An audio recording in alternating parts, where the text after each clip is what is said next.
Hello everyone, welcome to my channel. Today in this video, I am going to cover the basics of ECG. So let's get started. ECG is a graphical expression of the electrical activity of the heart.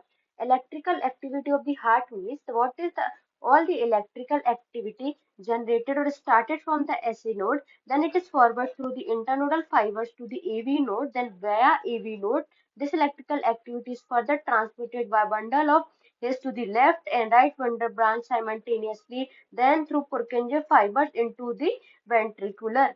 This activity is recorded via ECG and is recorded in a paper in a waveform P, QRS complex and Q wave. In this video, we are going to learn the basics of ECG to see the normal ECG wave. This is the P wave. After the P wave, there is a complex known as QRS complex. After the QRS complex is the T wave. Now we are going to see the naming of the ECG waves. P wave is the first positive or upward deflection. It is representing the arterial depolarization. After the P wave, there is a Q wave.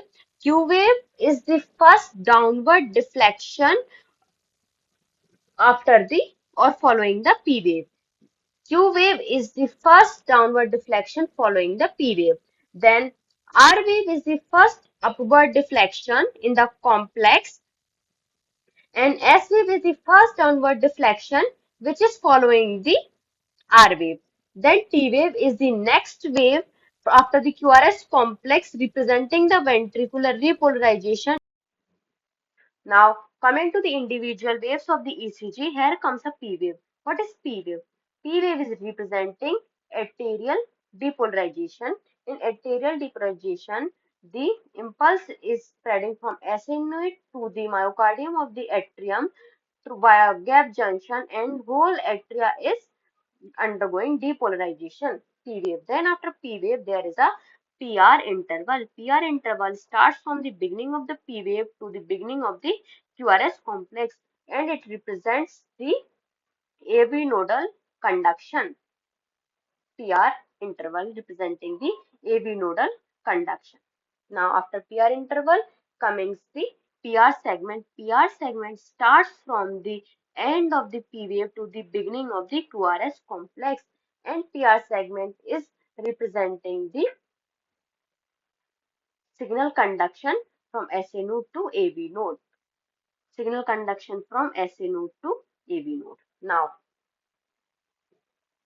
after PR segment there comes a complex known as QRS complex. QRS complex represents the ventricular depolarization.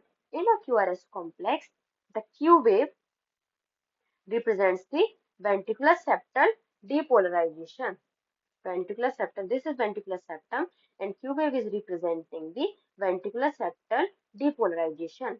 The R wave in the QRS complex is the resultant of major ventricular muscle depolarization and it is a resultant vector. The R wave is the resultant vector which is uh, directed downward and leftward and it is representing the depolarization of the major musculature. And the S wave. This is the S wave after the R wave. S wave is representing the basal ventricular depolarization. Now S wave after S wave there is a ST segment. ST segment starts from the end of the QRS complex to the beginning of the T wave is the ST segment and during the ST segment all ventricular myocardium depolarize and all have positive charges. That's why there is a isoelectric line. So there is nothing potential difference to be recorded in the voltmeter. Then there is a T wave. T wave represents the ventricular repolarization and sometimes in the ECG a U wave is also recorded which represents the delayed repolarization of the papillary muscles. Now ST interval and QT interval. QT interval is from the beginning of the QRS complex to the end of the T wave. It is important because it captures the beginning of the ventricular depolarization through the plateau phase to the ventricular depolarization It covers the entire ventricular activity during this time. Thank you guys for hearing me out. See you soon in the next video.